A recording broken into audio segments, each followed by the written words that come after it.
I have my children, in the evening I'm running to the schools, I have done all those things. So I'm just giving you my experiences.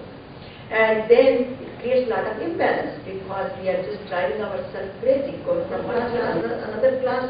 And at the end of the day, nobody is happy, family is not happy, so much stress, health, body is not happy, mind is not happy.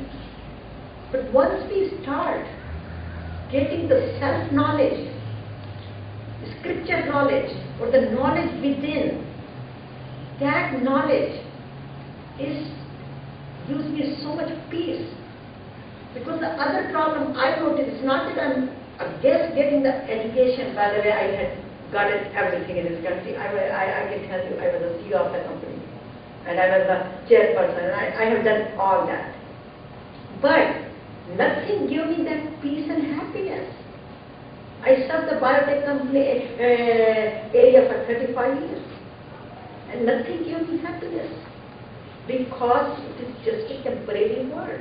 I could not keep up with the computer program. By the time my master won, the new program comes, then I have to learn again, then I have to learn again. And again, I'm doing it, it's not that. But it does not give me that pleasure. I have to do it because I have to sustain that knowledge, but it's not I'm looking forward to. Anytime they say, now it's the new program, I'm not very thrilled about it because now I have to learn again.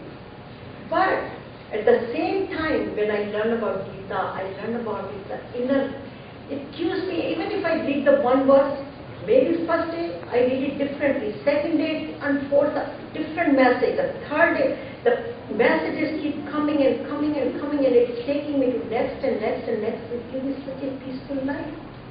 And then when the computer program changes, doesn't give me stress, I say, blessing God. You have given me, you have made me that capable of doing it, I will do it. So I get those things with the grace rather than getting upset about it.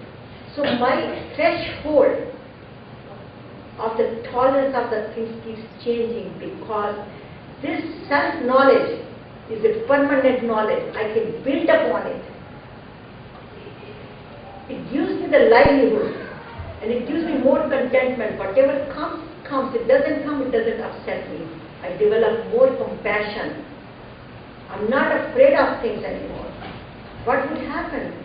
The only thing, if something goes wrong, I say, okay, what happened? What would happen? That's what Gita, Lord Krishna says to Arjuna. You got to do it. What would happen? All these people will be killed, right? That's what they are afraid of it. Let me tell you. These people are old enough now. They are already completed this life cycle. They are going to die anyhow, and I am about to kill. They are going to die anyhow. Therefore, don't think that you are the one who is killing them. God has given you that opportunity to go and take care of them in the sake of righteousness. So God is the one who helps us out. He helps us to make the decisions and help us to lead the balanced life, guides us. And what we get in Prasad, where with worldly knowledge, the more we get, you earn a lot of money and then you invest somewhere and it's gone.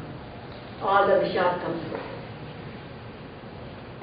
it. In my experience, that money, if I put it in a stock market, it will go up and down. If I go and help other people build their homes, whatever the jobs, whatever that smile you get, no stock market can meet that helping other people.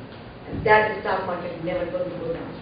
So that's where I feel like, I'm not saying not invest in the stock market, there's a people who have a profession for it, do it, but one should not be attached to it. Do it, it comes, it doesn't come, it doesn't come.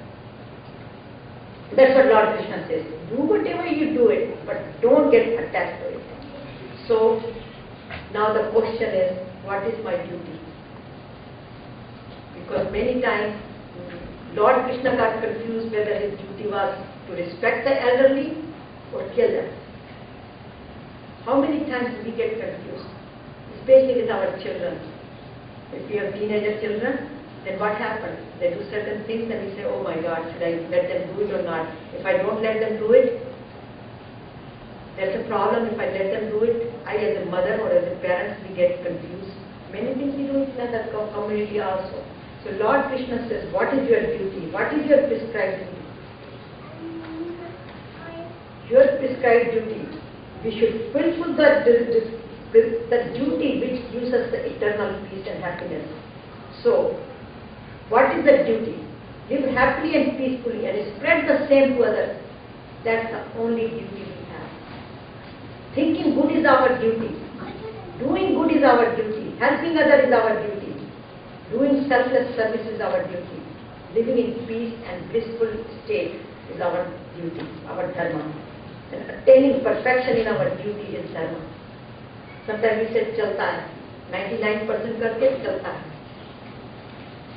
Why we should do 101%? Everything has to be done perfection. I always remember the one story which I never forget.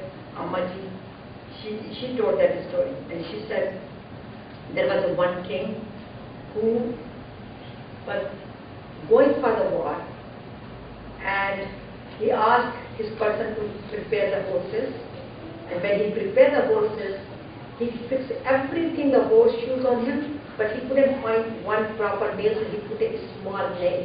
It did not match with it. And when they went for a war,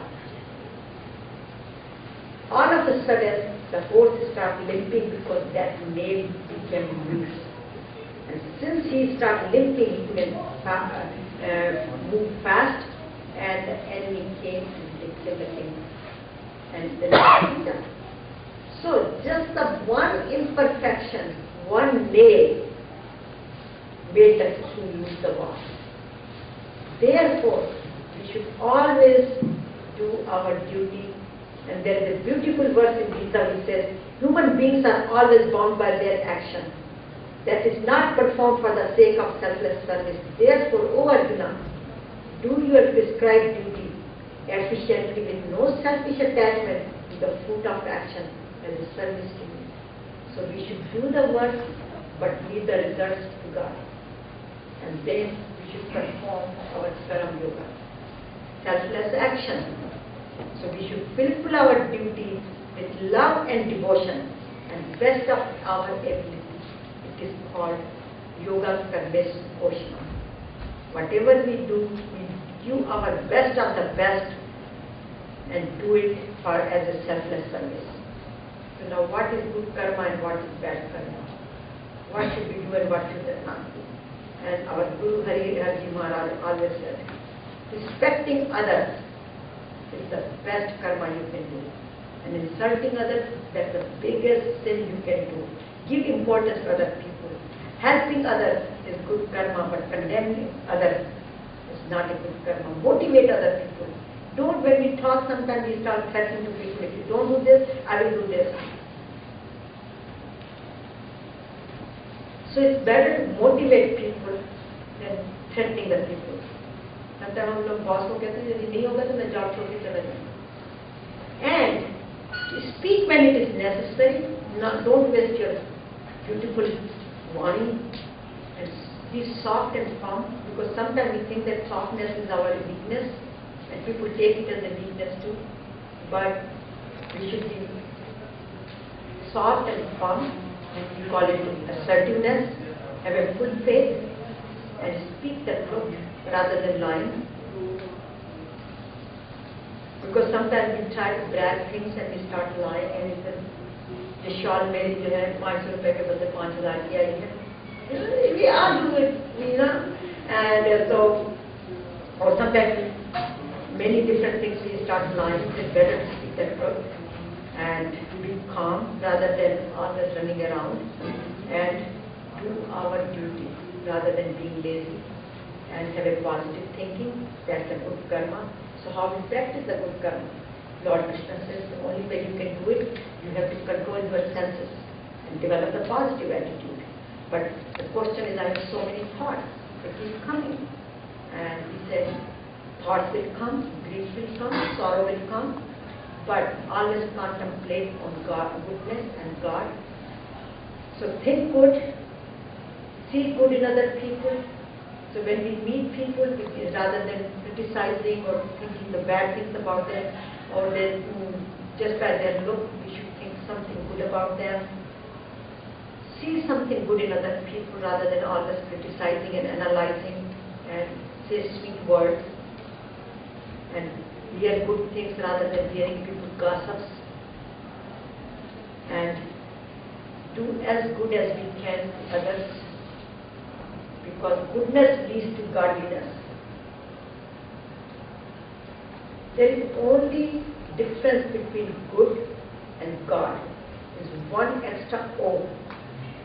Spelling, check the spelling, G-O-O-D versus G-O-D. One extra O, which is zero. So when we practice the goodness, all of our shortcomings will start getting zero and zero and zero.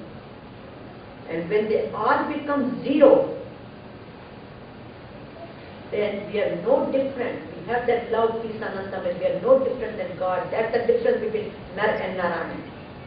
So we just have to practice the goodness, and by practicing the goodness, we are living in God's consciousness.